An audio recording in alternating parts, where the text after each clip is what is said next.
listening to Dancing with Vanguard Productions.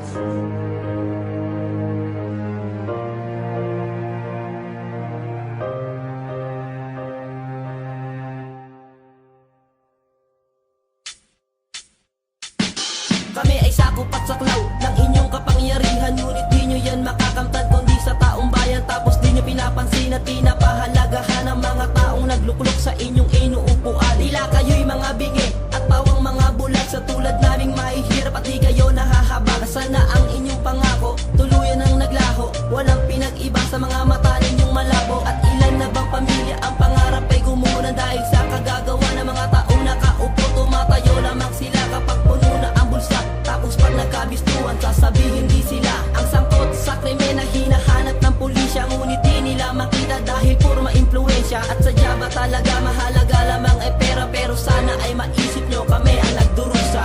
Di na ba talaga kaya maitama pa ang sistema? Hanggang kailan aasa sa mga pangako? Pa'y salita, pigil na walang ginagawa sa tunay na nagkakasala sa ating bansa. Maraming Pilipino ang sikmura ay kumakalam. Kayo na may nakahiga sa pera at walang pakialam. Taong bayan dapat ang tumatamasa ng kaginawahan, dahil yan ang pangako na inyong sinumpaan. Ako sila kami lahat ay biktima